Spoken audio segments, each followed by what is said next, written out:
It's always good to start with the disappointment and then have it be positive after that. So unfortunately, with the government shutdown, Director Jay Bhattacharya of the NIH could not attend today. Until yesterday at close of business, his team was hopeful and excited, and he really wanted to be here. He's very excited about the potential for nutrition and food as medicine research at NIH, but of course, with the government shutdown was unable to travel. So the disappointment is you're going to hear from me instead to not replace what he would say. Obviously, we hope to have Dr. Bhattacharya here in the future at the school to speak, but to really to share some thoughts on where we are today with the state of food as medicine in 2025. It's pretty remarkable where we are, actually. I would say even just from 5 years ago, certainly from 10 years ago when I started very actively personally talking about food as medicine, many of you have been doing it for longer than that, we've gone from what is food as medicine to why would we do food as medicine to how should we do food as medicine. It's a pretty remarkable acceleration. And so I think as we look ahead to 5 years from now, I really think we're going to be in a place, I hope, that we are actually be implementing food as medicine, and the question will be how can we continue to make it better. So why pay attention to food? And everyone knows this, but we just have to ground ourselves in this truth, is that we are unbelievably sick in this country and indeed in many countries around the world, and the top driving force is nutrition. And so if we care about health, if we're in healthcare, nutrition has to be the top priority for healthcare systems. Not top 3, not top 5, not top 10, the top priority for health systems to address if we want to improve health in this country and around the world. 6 in 10 adults in the United States has one or more chronic disease. And if you add risk factors like high blood pressure or high cholesterol, it's actually 14 in 15 adults has a chronic disease or a chronic disease risk factor. And almost half of the adults have 2 or more diseases. And this is new. This is new in my adult lifetime. And many of these conditions, heart disease, cancer, obesity, diabetes, are very clearly linked to poor nutrition. And many others, poor gut health, neurodevelopmental disorders, cognitive decline, depression, anxiety, are also very likely related to nutrition. And the public gets this now in a way that I've never really seen before. I think it was a combination of COVID and then the Black Lives Matter movement and thinking about disparities, and then the MAHA movement. All of these things have built on each other. The public now really understands that our food system is making them sick. This is a national poll that we published earlier this year, looking at 3,000 US adults. 90% of Americans agree that eating more healthy foods is important to prevent the onset of many health conditions. But interestingly, 86% also agree that eating healthy foods should be a priority for treating major health conditions. That's new. I don't think we would have seen that 5 years ago. And 81% agree that their health depends on what they eat on a regular basis. And when thinking about how this affects healthcare systems, 75% of Americans agree that the US has much higher rates of diet-related diseases. 63% agreed that these are the costliest health conditions in the healthcare system, and 76% say this is one of the top priorities that we have to address health. So Americans really get this, and I think that's very powerful as we want to build this movement. At the same time, Americans are very, very confused. All of us are very confused. I'm confused about the science of what to eat healthy. It's very complicated. It's confusing. And so we've sort of devolved into diet tribes and diet wars about sort of single concept diets that might be the best or the worst for health, rather than thinking about kind of more holistically about the very complicated nature of food and health. And I think it's worth stepping back to think about how we got here, because food as medicine really is one of the bridges to the future that I think breaks this cycle we've had of oversimplifying nutrition and thinking about oversimplified targets. For too long in medicine and really among the public, we've had very oversimplified targets for addressing chronic diseases really since 1980.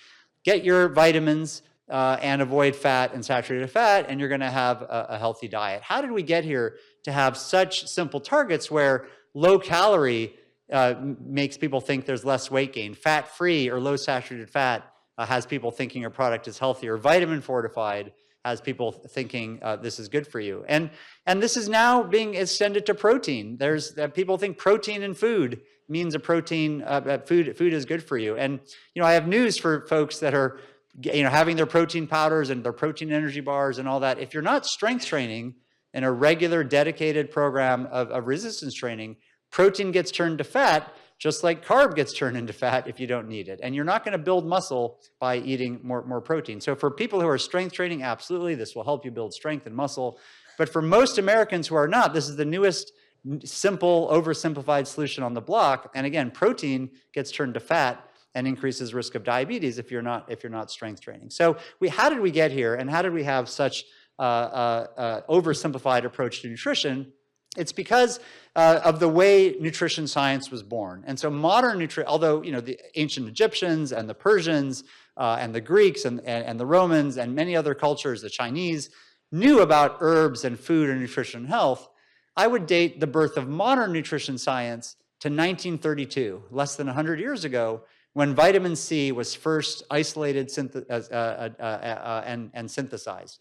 In the 1920s, there was an epidemic of pellagra, niacin deficiency in the United States.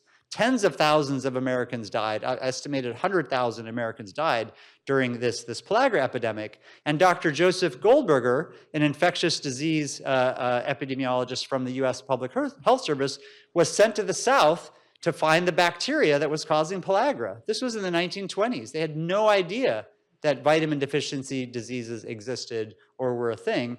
And when Dr. Goldberger went and he saw that there were these epidemics in orphanages, in jails, in mental institutions, he quickly noticed that the only people getting the disease were the patients, not the staff.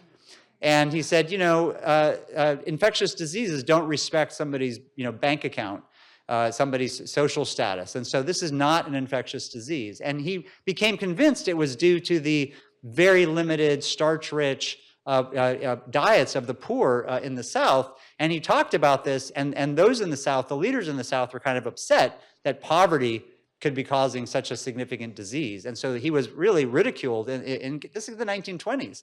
And Dr. Goldberger threw what he called filth parties. He would take skin and scalp and saliva from patients, and he would mix them into food and eat them with his friends and family to prove that this was not an infectious disease. And they would get sick and they would vomit, but they would not get pellagra.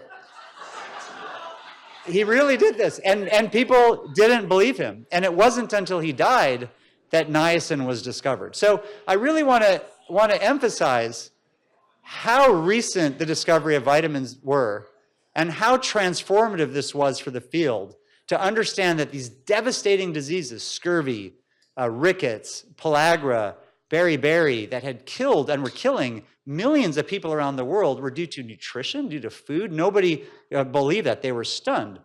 And so what happened at the same time as these discoveries in the late 1920s, 1930s, and 1940s was the Great Depression and World War II. And so President Franklin Delano Roosevelt heard about this new science, and he said, wow, we have to have a population fit for war. And so before the Pearl Harbor attack, he knew war was coming, and he convened the National Nutrition Conference for Defense. Amazing title, actually, the National Nutrition Conference for Defense. And he brought together the precursor to the Institute of Medicine, which became the National Academies of Medicine, and we have Victor Zhao, the president of the National Academy, speaking later. He brought together the precursor to that, put them in a room and said, please tell me what we need to do to have a healthy population. And that led to the national standards for vitamin-enriched flour. So today, all the folate and iron we see in vitamin-enriched flour comes from the 1941 conference. But more critically, they invented the RDAs, the recommended daily allowances, which is on the back of the packages that we see every day. They invented this concept that if you get the right amount of a nutrient, you will be free from disease. And that led to the first RDA-based dietary guidelines in 1950. And today, here we are, 75 years later, we essentially set our dietary guidelines the same way. We define an RDA for single nutrients, and we say if you get the right amount of these nutrients, you have a healthy diet. Now, that works very, very well for scurvy and rickets and pellagra, these diseases that are single nutrients, where the single nutrient causes or cures the disease. It doesn't work for complex chronic diseases which we face today. The second major thing that happened, why we have the food system we have, was the population explosion after World War II. Now, during World War II, 30 million people died around the world from hunger and from famine, far more than died from soldiers, and from war, far more than soldiers died from battle. And if you adjust for the world's population, that's about 100 million people today. So imagine in a few years, 100 million people dying. Imagine how people thought about food and calories and calorie access. And at the same time, scientists noticed this unbelievable explosion of population growth. And more people were born in the 20th century than in all of prior human history combined. And so people looked at this incredible slope that we were going to go from about 1.5 billion people in 1900 to 6 billion people by 2000. And just doing the math, there was not enough food on the planet. There was no way we were going to feed enough people. And this book came out in the early 60s, The Population Bomb, by the Ehrlichs at Stanford, saying that we just have to pick countries we're going to try to save and pick countries that they're just going to have hundreds of millions of deaths from famine. We can't save them. There's not enough food to go around. The math just doesn't work. Now, what they didn't account for was the Rockefeller Foundation getting an agronomist from Iowa, Norman Borlaug, and we also have Devin Patel from the Rockefeller Foundation here, to go to Mexico with support from the US government to see if they could do something about this and increase yields of crops. Norman Borlaug was a plant breeder, and so he really knew about breeding plants, and so he did intensive breeding for a decade in Mexico, working with a small team to try to breed high yield crops, focusing on wheat, eventually rice and corn. He also had come from DuPont, so he knew about DDT, which he was in DuPont and had just been invented. And he said, what if we put pesticides to deal with the pests? He also knew there was a surplus of nitrogen from all the bomb factories from World War II that had all the ammonia. And so he had all this nitrogen. He said, let's try these as fertilizers. And he sort of developed intensive modern irrigation. And look at US corn yields from 1950, roughly, when he started his work, to 2020 or 2000. From 1860 to 1940, US corn yields were flat in terms of bushels per acre. With all the technology and all the advance of those 80 years, nothing happened because that was just the math of corn and crops. But with the Green Revolution, there was a more than tenfold increase in production of crops. And within 5 years, when Mexico instituted this, they went from a food importer to a food exporter. India was next and went from a country in famine to a food exporter in 5 years. Pakistan was next, and around the world. And so that was the next major change, is get your calories. And so those are the two big trends of the early 20th century. And then I think we really got into trouble, as if those two weren't challenging enough, with the rise of ultra-processed foods. And there's no one date when this happened because technology was sort of advancing, but I really think these were greatly accelerated by the 1980 dietary guidelines. The 1980 dietary guidelines, we had conquered vitamin deficiencies, we had conquered calorie deficiency in a very short amount of time. And so there was kind of a hubris that if we took the best science and the best technology and the private sector and government policy, we could fix chronic disease. And so that the question was, what was the nutrient? We knew the nutrient that caused scurvy. What was the nutrient that was causing heart disease? And the oversimplified answer was it's saturated fat and total fat. And so that led to the low-fat guidelines. That greatly accelerated ultra-processing because all of a sudden you had cream and milk and butter and peanut butter and all these other foods that had to be now low-fat, which meant creating emulsifiers and stabilizers and thickeners and flavorings and technical processes.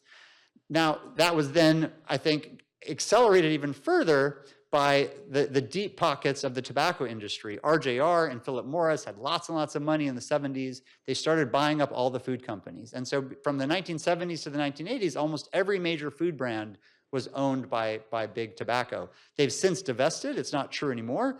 But there was one time where look at these brands owned by Philip Morris, for example.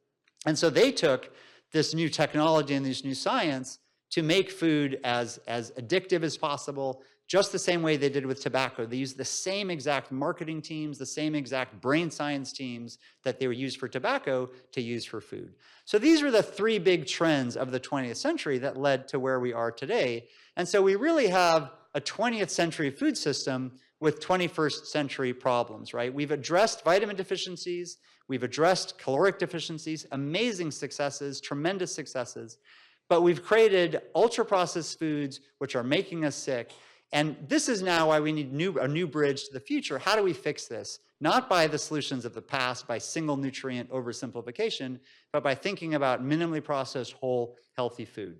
And so this is, I think, what we know today, the science-based priorities for healthy eating. This is where we have to go. If you've seen me speak, I show this slide in every talk because I think it's so important to center us on what is a healthy diet. There's protective foods. This is a very powerful, positive message. This is the message of food as medicine. How do we get more powerful, protective foods into people's diets? Fruits, nuts, fish, vegetables, plant oils, including seed oils, very healthy, whole grains, beans, and yogurt, minimally processed, fiber-rich, phenolic-rich. Fish have omega-3s, yogurt have live probiotics. There's foods to eat in moderation: cheese, poultry, milk, eggs, butter, unprocessed red meats. Cheese, actually probably good for diabetes. It's a fermented food, has menaquinones, has branch chain fatty acids, has medium chain saturated fats. It's probably actually modestly good for us compared to other animal foods. And unprocessed red meats, modestly worse than the other animal foods, not because of the fat or the saturated fat, but because of the pro-inflammatory compounds in red meat that lead to diabetes and colorectal cancer. And the signature pro-inflammatory compound is what makes red meat red, right? Why is red meat red? We have some RDNs here, right? What makes red meat red? Heme iron, right? So heme iron is very pro-inflammatory, very pro-oxidant, and there's lots of evidence that excess iron causes diabetes. And so unprocessed red meat, all these foods are fine in moderation, but excess can be harmful. And then the worst thing in the food supply is the starch, sugar, and salt in ultra-processed foods, all the additives, all the other compounds. And I try to speak very carefully and say starch, sugar, and salt, not fat, sugar, and salt, which is most commonly said. Most fat is healthy. Saturated fat is kind of neutral. It's not the biggest deal. So it's really starch, sugar, and salt that's the problem, not fat, sugar, and salt. And this roughly corresponds to ultra-processing, not perfectly. Minimally processed, less processed foods at the top, and ultra-processed foods at the bottom. And so when people ask me, is eggs a healthy breakfast? It depends, right? Eggs is a healthy breakfast compared to a highly refined breakfast cereal with sugar at the bottom of the graph. But eggs aren't as healthy as yogurt with nuts and berries, right? It just depends. And for people that are carnivore or paleo or keto, eating tons of meats and poultry and eggs and feeling better, yeah, they're replacing all of the highly processed foods at the bottom, but they'd be even healthier if they were also adding some of the foods at the top. So it really just depends on where you are. But really the power of food as medicine, I think, is to move away from let's just fix one or two nutrients and let's really increase these protective foods. Now, how do we do this? What are the barriers to healthy eating? We have several populations where we've asked about nutrition security. And the second question in our nutrition security screener, this is a paper that's going to be coming out on October 15th, asks about the barriers to healthy eating. And the barriers here is divided by people that have neither food insecurity nor nutrition insecurity in green. They only have food insecurity in light green, only have nutrition insecurity in light blue, or they have both in gray. And so you can kind of concentrate on the three bars that have food or nutrition insecurity. And so you can see that among people who say that they have challenges to eating healthy food, over 90% list cost as a barrier. That's not a surprise. We know cost is a barrier. That's a big deal. That's why we have programs like SNAP and WIC and school meals to try to address some of this cost. But look at what the next barriers are. It's quite amazing and quite interesting, I think, what other barriers are for Americans. About 80% of Americans say their family traditions are a barrier, the kinds of food that they like to eat and eat. And I would say probably when they say family traditions, it's traditions from like the 50s and 60s, not traditions from like the 1800s and 1700s, which probably would have been just fine. But really our recent traditions are unhealthy. The next one is the options in the stores. The options in the stores, about 70% of Americans experiencing those barriers say. But look at the next one, taste. Taste is a barrier. The location of the store is too far away. This idea of food deserts, that's there, but it's actually fifth on the list. And it's pretty similar to knowledge. Half of Americans who experience barriers don't know what healthy food is. That's very, very important to understand. If you just give people dollars and they have barriers of family traditions, taste, and knowledge, right, you're going to have trouble. Time to cook, how to cook, knowledge how to cook. qualifying for nutrition programs, transportation, and so on, including cooking equipment and physical limitations. So food as medicine is really about understanding these barriers in the individual and understanding these barriers in the community, in the state, and in the nation, and addressing the barriers in a much more precise way. Food as medicine is really a pyramid of interventions that includes, at the bottom, population-level healthy programs, thinking about how we use population-level policies, community programs to improve healthy food for all, for broad prevention, how we leverage the powerful federal nutrition programs, which are so important for not only food insecurity, but nutrition, and then produce prescriptions, medically tailored groceries, and medically tailored meals, all combined with nutrition and culinary education that has to be also thought of in a very precise way. Not everybody wants to see a one-on-one RDN. Some people may want to come into a cooking demonstration and cook. Somebody might just want text. Somebody might just want recipes. We really have to understand how to do that well. So I want to pause because we've had interesting conversations about the term food as medicine, right? What does this term mean? Are we medicalizing food? And it's important to note that we are not the Food is Only Medicine Institute, right? We're the Food is Medicine Institute. Food is many other things. Food is flavor, family, joy, culture, dignity. But food is also truly medicine. It's biologic information that affects our bodies. And food as medicine is not about medicalizing food. It's about naturalizing healthcare.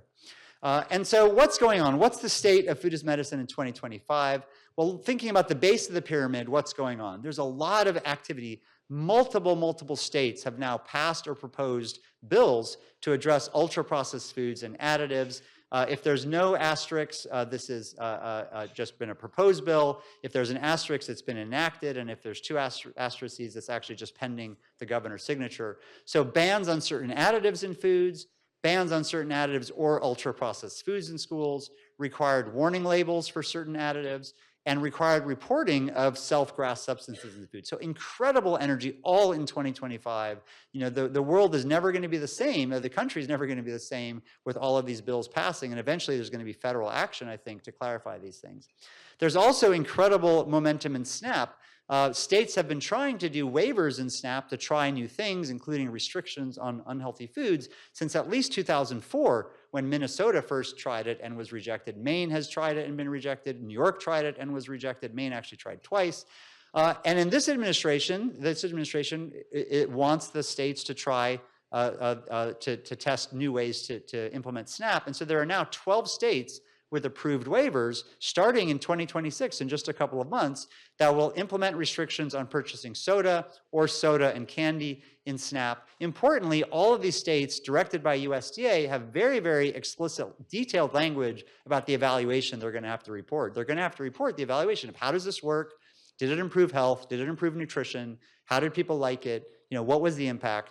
This is a big deal. SNAP is $100 billion a year. So thinking about how to make SNAP better while respecting the recipients, and of course not cutting SNAP, is really important for the future. GLP-1s are also very central to food as medicine in 2025. About 13% of American adults have tried GLP-1s, and about 50% are thinking about trying GLP-1s. I mean, this is a wave that's not going away. But if every American who is eligible just for weight was put on a GLP-1, it would, even at full discounted prices, it would cost us $600 billion per year, or 6 times the budget of SNAP. And by the way, the entire pharmacy budget of the United States right now for all pharmacy drugs is $600 billion per year. So this is impossible. This is absolutely impossible. It's impossible for us to pay for GLP-1s for those who are indicated. It would absolutely bankrupt the healthcare system in the country. In addition, GLP-1s have side effects. They cause muscle and bone loss because of the rapid weight loss. 75% of people, by one national analysis, are not taking the drug after 1 year. They start it and they stop it. 75%, and most people regain the weight, and if they regain the weight, they regain fat, not bone and muscle. We're going to have a panel on this later today.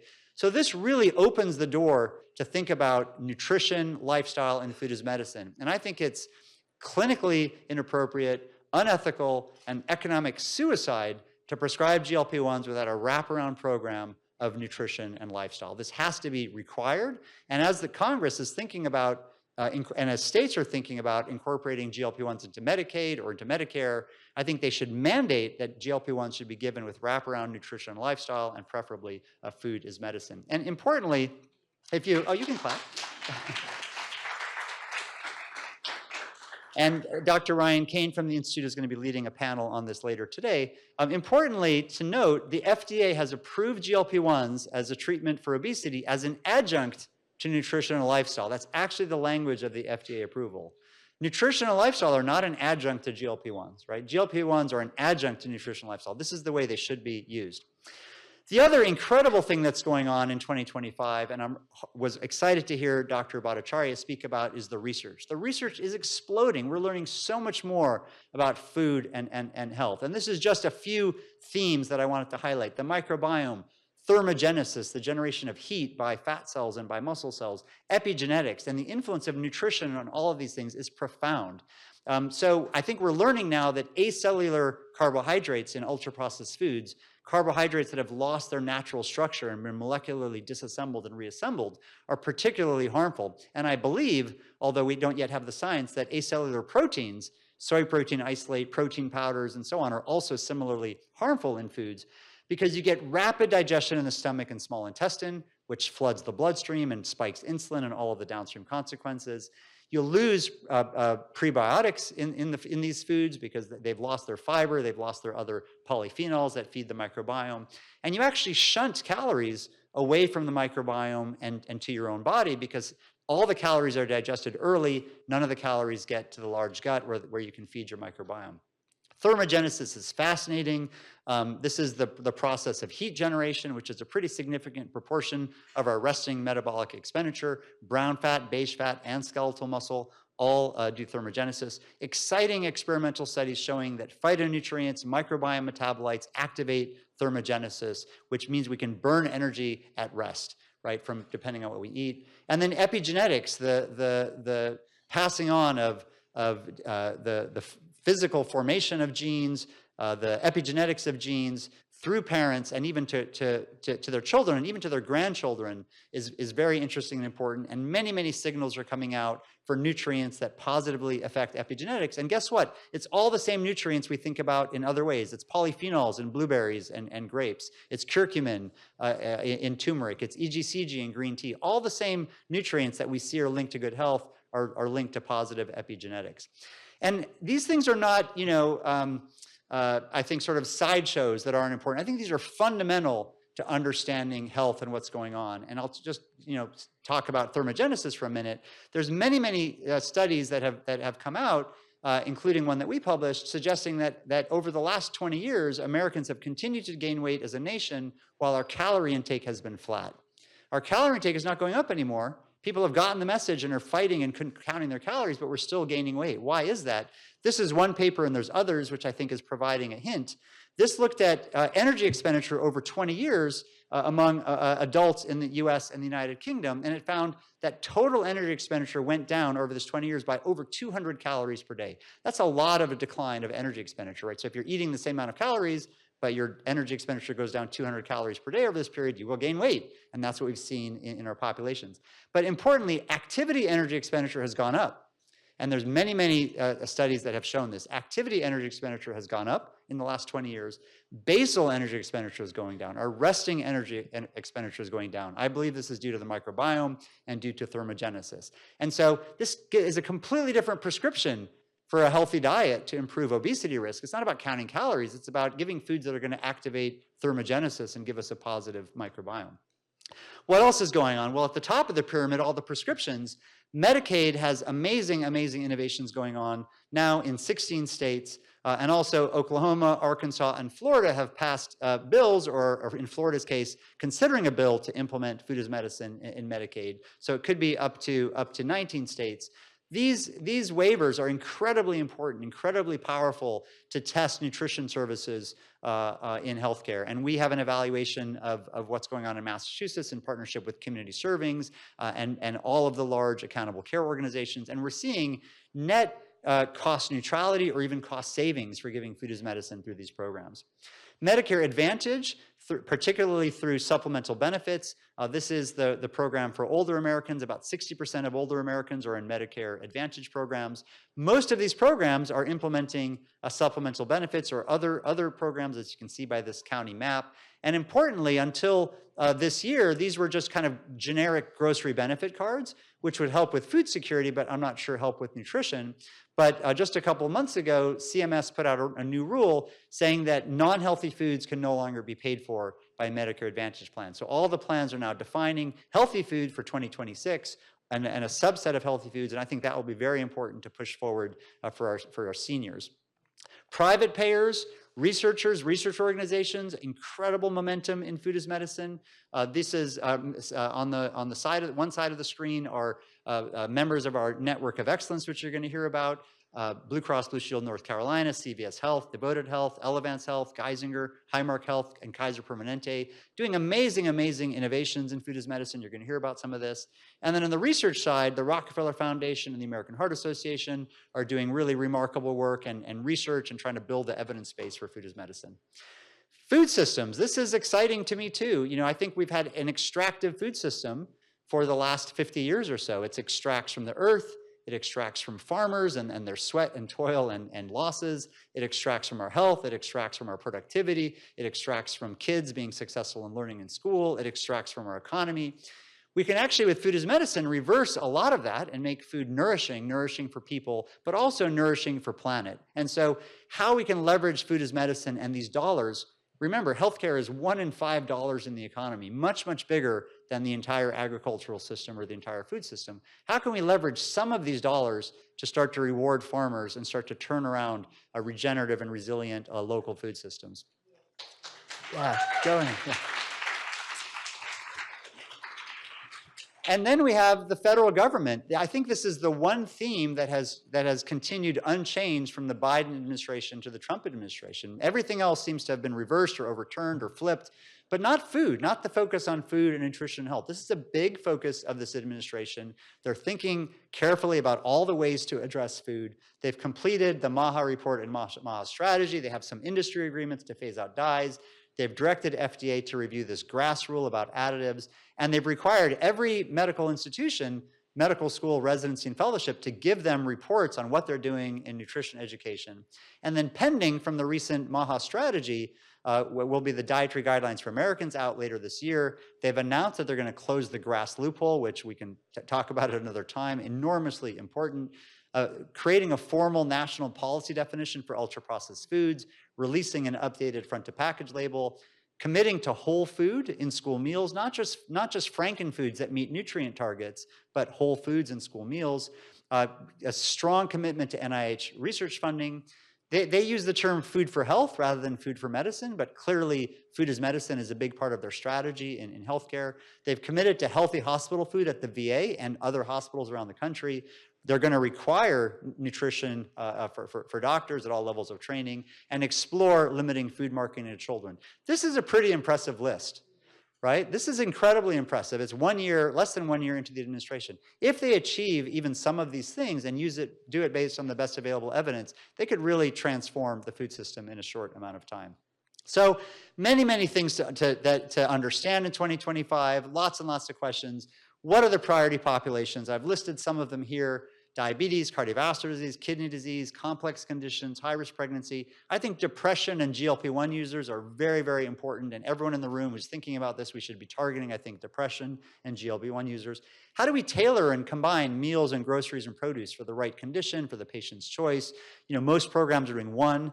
How do we think about moving between them for patients? I've talked about questions about how to deliver education. It has to be delivered, but how do we do it? How do we do it effectively? How do we train doctors? How do we make sure this is in the electronic health record? How do we make sure this is in standard clinical care pathways? How do we balance using local community vendors who know their communities, often are using food from the community, have high quality, but maybe have trouble scaling or cost more, versus national vendors who may cost less and be more scalable and be efficient, but not have that same community knowledge or level of quality? How do we think about that balance? And then finally, how do we make sure, as best we can, without overburdening healthcare, we integrate local food systems and regenerative sourcing? These are the priority actions that I think we need to push forward for food as medicine. Many of them, again, are being mentioned by this administration. I hope the dietary guidelines for the first time in history will say Americans should eat fewer ultra-processed foods. It's more than 50% of calories, more than 60% of calories in kids. That's a big deal to have the dietary guidelines say Americans should eat less of more than half of the foods in the food supply. The FDA really needs to eliminate the GRAS loophole. We need to be sure we have not just food security, but nutrition security and SNAP, WIC, and school meals. It's time for a major, major effort at NIH. I hope we can have a National Institute of Nutrition at NIH rather than having nutrition be sort of everywhere and nowhere. You know, it's just obvious, right? The National Institutes of Health should have an institute addressing the top cause of poor health. We need to have restrictions on food marketing to young children. This is eminently possible with the First Amendment, with the laws that we have. We can restrict food marketing to young children. Something that's not in the MAHA strategy, but I think is important, is we should have soda taxes and use those funds to support healthy food through food as medicine programs. We need to keep expanding the 1115 waivers for food as medicine, make sure we use food as medicine as a supplemental benefit in Medicare Advantage. CMMI is very interested in doing food as medicine in Medicare proper through demonstration projects. I think that's exciting. The VA, the Department of Defense, the Indian Health Services are piloting or considering this to keep expanding those. We need to have funding and support and trained individuals to expand medical nutrition therapy by registered dietitian nutritionists. That's really, really important.